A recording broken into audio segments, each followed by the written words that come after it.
Hi, welcome to Ray at the Movies, and today we're going to talk. Welcome to Ray at the Movies, and welcome to my 25 days of Christmas. I'm a little tired, and I'm going to keep this in. Where I upload a video every day for the whole 25 days of December. We're going to go with Jingle All the Way, that came out in November 16th, 1996.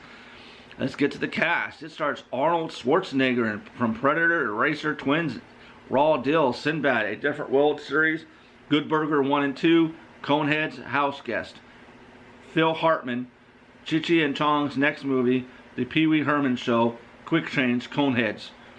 Rita Wilson, Sleepless in Seattle, Now and Then, Raise Your Voice, Teen Witch, Jake Lloyd, Star Wars Episode 1, The Phantom Menace. He didn't have as much of a career, and that's sad. He was a pretty good actor. And I think the stuff that happened with him with the Star Wars movie was really messed up. Jim Belushi, Red Heat, K9, Underdog, Curly Sue, Richard Mole, Night Court series, House, Spider 2, Breeding Ground, Scary Movie 2. Directed by Brian Levant. Problem Child 2, The Flintstones, Beethoven, The Spy Next Door. Written by Randy Kornfield, Eight-Legged Freaks, Blood Knot, Sweet Revenge. Music by David Newman, The Runestone, which still needs to get a proper release, by the way. The Mighty Ducks, Hoff of the Flintstones. The story is Howard Langston, a mattress salesman, is constantly busy at his job, and he is also constantly disappoints his son, Jamie. After he misses Jamie's karate exhibition, he tries hard to come up with a way to make it up to him. He says that all he wants for Christmas is a Turbo Man action figure. Unfortunately for Howard, it is Christmas Eve and every store is sold out. Now Howard must travel all over town and compete with everybody else, including a mailman named Myron Lurby, to find one and to make it to the holiday wintertainment parade, which will feature Turbo Man. Workaholic Howard Langston wants to make things up to his son Jamie and his wife Liz. He promises to get Jamie the hottest toy of the season, Turbo Man, even though it's Christmas Eve and the toy practically sold out. As Langston hunts down the exclusive gift, he runs into a mailman, Myron, another father on the same quest. With the clock winding down, Langston's moral code is tested as he starts to learn the real meaning of Christmas. Sinbad improvised the majority of his lines. Arnold Schwarzenegger also improvised many of his responses in his conversations with him. The story is based on the 1980s shopping frenzy over the Cabbage Patch doll. However, it ended up perfectly mimicking the Tickle Me Elmo craze of Christmas 1996. Yeah, that was a crazy phase. How quick that toy sold out and all the problems. I think I got my nephew when he was a kid. No, I didn't. Because, never mind. I'm going to cut that part out. Okay. The world premiere was held on November 16, 1996 at the Mall of America in Bloomington, where parts of the film were shot. A day of events was held to celebrate the film's release, and Arnold Schwarzenegger donated memorabilia from the film to the mall's Planet Hollywood. Producer Christopher Columbus wanted Joe Pesci to play Myron, but he was deemed too short as 5 feet 3 inches, next to Arnold Schwarzenegger, who is 6 feet 2 inches. Schwarzenegger had previously appeared in 2 films alongside Danny DeVito, who is even shorter. In March 2001, a U.S. District Court jury in Bremerton, Michigan ruled that 20th Century Fox stole the script idea from Detroit City High School biology teacher Brian Webster. The studio was ordered to pay $19 million, later reduced to $1.5 million.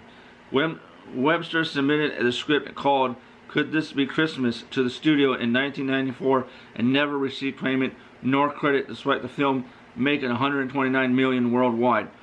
The studio appealed the claim the Webster script was submitted after they had purchased a treatment summary or outline of what would become the movie script, and the verdict was reversed. Arnold Schwarzenegger enjoyed the film. He experienced last-minute Christmas shopping himself and was attracted to playing an ordinary character in a family film. To contrast to their characters, both Arnold Schwarzenegger and Rita Wilson got along very well with Phil Hartman off camera. They found him to be very warm and friendly and considered him a delight to work with. Filming took place in Minnesota for 5 weeks from April 15, 1996. At the time, it was the largest film production to ever take place in the state. According to the director Brian Leonard on Gofford's Amazing Colossal podcast, he cited this movie as putting him in director jail when it was first released.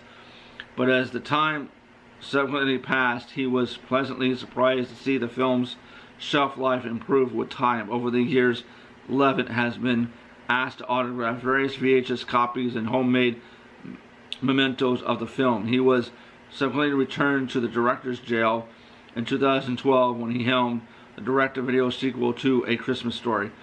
According to the director on Gofford's Amazing podcast, Phil Hartman was originally considered for Myron, but the reading felt off. But when he read for Ted, Levinson said Hartman was pitch perfect for that role.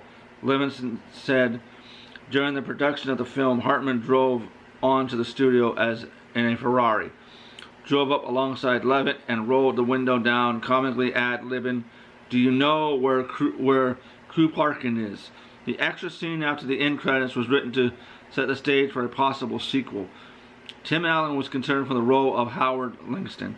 20th Century Fox offered Arnold Schwarzenegger the project after development on a remake of Planet of the Apes, which had been a long-time pet project for the actor, fell apart. Yeah, this is a fun movie. This was not a movie that I liked at first, but upon repeat viewings, it gets better with age. It's a fun little movie about a father who's trying to win back his son for being such a disappointment to him, for never being at any of his events, for being too much of a workaholic. And him and Sinbad work off each other great. So is Phil Hartman. Sadly, this would be Phil Hartman's, if I'm not mistaken, last film. But with that, I'm going to say I give this movie 3 out of 5 stars. It's a good movie. It's not perfect, but it is a fun family film. And yes, they did make a sequel that was a direct-to-video sequel to this, but has nothing really to do other than the same plot of a father trying to get a toy to impress his child. And that was Jingle All the Way to with Larry the Cable Guy. It's a good movie, but it's not as good as this movie. This is a fun movie that I saw in theaters and really, like I said, didn't like it as much. Thought it was good, but not the greatest movie. But as I rewatched it, I see that I was wrong. It is a great movie and it's a fun watch. So I highly recommend you put this movie on and enjoy. Have a good one. I'm out of here. Thanks.